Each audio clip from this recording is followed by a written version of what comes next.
the most alarming piece of the statistics is the fact that over half of the children who are victims of abuse and neglect are under the age of 6. I truly believe that a child's abused and neglected, and that has repercussions throughout the rest of one's life. Chronic diseases later on, severe obesity, drug and alcohol issues, domestic violence. We end up taking care of them. They end up in foster homes. It cost us $60,000 a year to incarcerate a juvenile offender, whereas things like the Family Relief Nursery that provide prevention, treatment, work with parents at high risk are much less costly.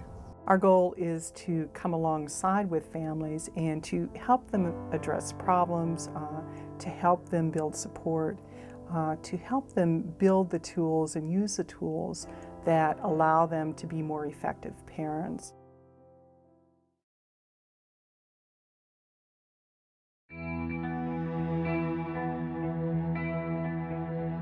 With my health, I started experiencing some incredible emotional and psychological breakdowns because I couldn't give to Zoe what I thought I needed to give.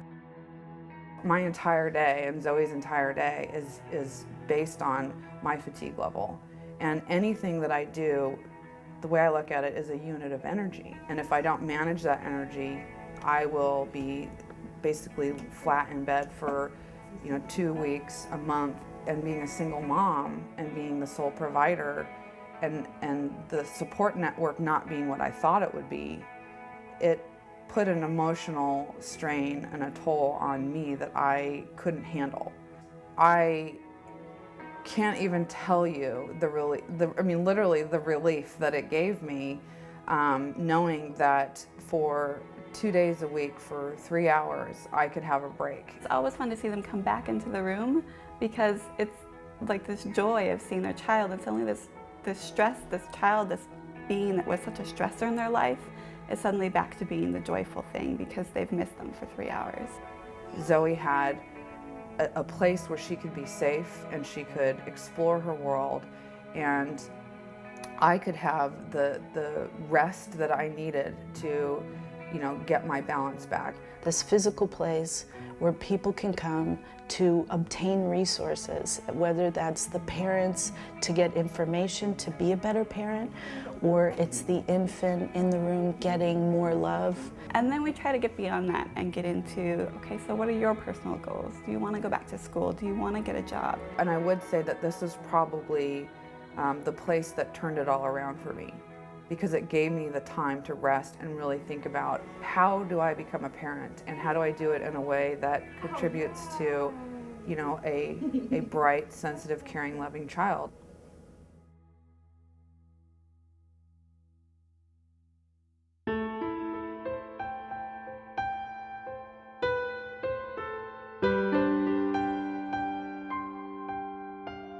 Some of the red flags are a lack of a support system, and also history from the mom and the dad in terms of their own parents and dysfunctional families that they've come out of. When CSD came and they tried to take Sarah, that's like we woke up and it's like, okay, it is time to clean up if we're gonna lose our daughter. So that's how we got clean. We got a nurse that would come to the home and kind of check up on us and check up on Sarah. And she was the one that introduced us to this program. They know each kid and each parent. And I think it's really smart the way they do it, to have a home. Take the time to come and visit. Yeah, to come and visit. A lot of people shy away from that, they think just because they hear that they're going to do home visits, they think that they're checking up on you. But that's not what it's all about. It's more to have a good relationship with both the children and the parents. We do a lot of budgeting with families, and we go grocery shopping with families, and we ride the bus and teach them how to take mass transportation. And we do home safety checklists every 6 months just to keep safety on the radar. I'm glad to have this place, for a lot of people who are like in our position. Sarah is really happy now. She has a yard and everything because we were in a 2-bedroom apartment for a long time. So. She's going to have everything that we didn't have, or at least what I didn't have. Yeah. I was abused when I was younger, so that's not going to happen to her.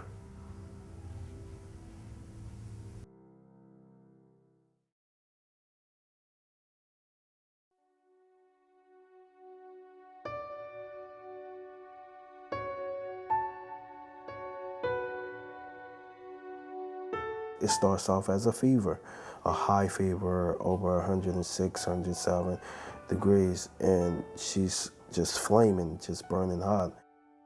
The bone marrow transplant is $1 million by itself, and each day that we stay in the hospital was $20,000 for the room. Like I told my wife, we can only do what we can do, and we just try not to focus on that so much that it takes away from our kids. I like try to hold back my tears, you know, because I know that they can feel, you know, what I'm going through. And so I try to stay happy and try to play with them. But, you know, they come and lift me up sometime. And, you know, I'm thankful for that. But, yeah, it gets hard sometimes. It gets hard, you know. Well, I came in contact with the nursery through a friend. It has been a real help for us because our kids love the place. They love coming in. They, like, even on the weekends, if we drive by, Mommy's school, Mommy's school, and they'll just cry, and it's just like, nobody is there. There are some kids too who they are in need of early intervention and that hasn't been identified by their families. Language assessments and not just because, and it's not behavioral. necessarily because their families aren't good caring families, but for some families there's so much going on in their lives that so many stressors. big things happening that isn't on the front burner. We found out little areas we need to work on with our kids, and the teachers, they're so open and they go the extra mile to, okay, we want to do this, we want to get this set up for your child, we want to help your child in this area. You don't get that everywhere, and the fact that I can come in and not have to worry about another bill. With going through the whole medical condition thing, it was hard, but it gave us the necessary tools to teach our kids to aim high and to love and to be generous to people and to give. That's the major thing, is to love and give back. The word prevention, if you're successful, means that you don't see the horrible things and kids don't experience the horrible things. In sometimes the most worst circumstances, they're still resilient and they still have the look in the eye, and it's like, you know, it's a great reminder that life is good and that we all can do good. And that's a huge hope of this child is in the right place and their mom is in the right place and we're getting them resources and they have every opportunity to move forward.